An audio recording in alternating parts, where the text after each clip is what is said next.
Hey everyone, it's Cheap Chaz.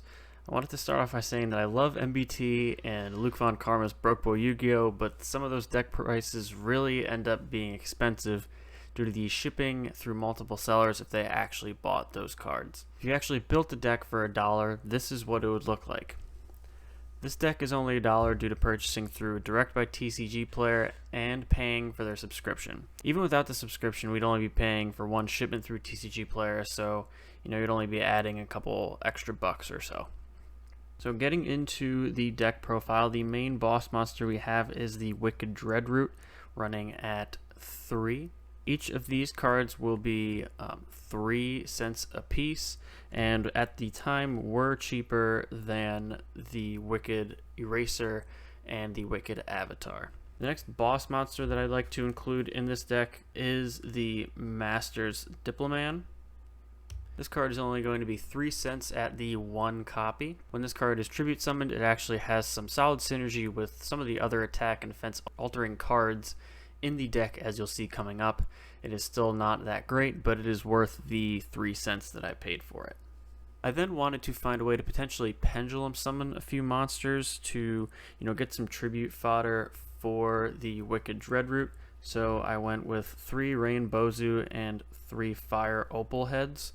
These were each 3 cents, and they would also be, good attack bodies if all else fails, being able to tribute summon or even pendulum summon some of these as well. Next up, we have 3 Darton the Mechanical Monstrosity, which can feed off of the attack stat changes with the prior cards and some cards coming up. It probably won't be effective enough to get over some of your opponent's boss monsters, but still has some potential at 2 cents a piece. Next we have arguably the cutest card in the deck, being 3 of the Leaf Place. These also do add some synergy to the rest of the deck, feeding off of attack boosts, and can help with some tribute fodder on the field toward the end of longer rounds if your opponent has more monsters in their graveyard than you do, or cards I guess as well. Although I do not see that necessarily coming into play if you're playing against better decks. I did buy 1 of these for a penny and 2 of them for 2 cents each.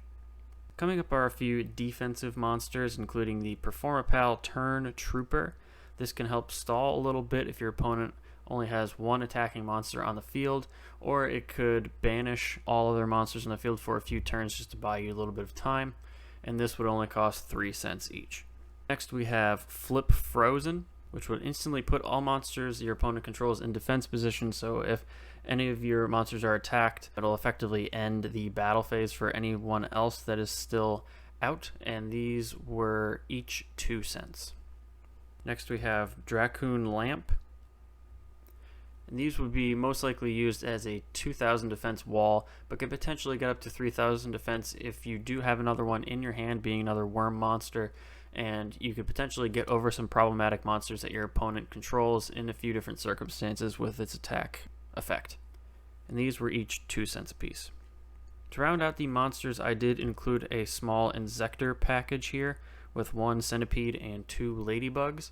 You'll most likely want to use the centipede to attack, as well as having the ladybugs to make it a little bit stronger. As we introduce these spells, we do have 1 Insector Sword Zet Caliber to further extend the attack and provide some additional benefits as it goes to the graveyard. These 4 cards were each going to be 2 or 3 cents a piece, adding up to 10 cents for the whole package. The only other spell we'll be running besides that 1 Exector spell is Top Share. While it probably will kind of help our opponent a little bit more than ourselves, since we're only drawing the desired card after them, it can still help in some scenarios. There aren't many cheap spells out there that can kind of fit this type of deck, so this is why I really went for it essentially, and it only being 2 cents made it a little bit easier to do so. Next, heading into the traps, we are starting off with 3 Liberty at Last. This is not really going to be as effective as something like a Mirror Force as a battle trap, but even though it does destroy our monster, if it does get destroyed by battle, it can still eliminate some problematic monsters that your opponent has and won't send them to the graveyard, and instead send them inside their deck once again. So it could be, an added bonus there. And these were each 3 cents. Since we really don't have many extenders in this deck, I have included 3 free range monsters as a way to get some extra normal summons during either turn, either providing some defense for yourself or once again some tribute fodder, and these each cost 3 cents apiece. And to round out the deck, we have 2 giant Starfall, which can only really help if you're playing a somewhat modern deck with monsters without levels being Link or Xyz monsters, but these do have the potential to be good disruptors and are only 2 cents apiece. So ultimately, can you take this to locals and expect to do anything? Probably not, but you can beat your normie friends who found their old deck in their parents' basement from 2003. Even then, it might be a little bit difficult, but it still could be kind of funny to, potentially beat somebody with a deck that only cost $1. So let me know in the comments what you would build with $1 and share any suggestions that you would make this better. Thank you all for watching, and I'll talk to you later.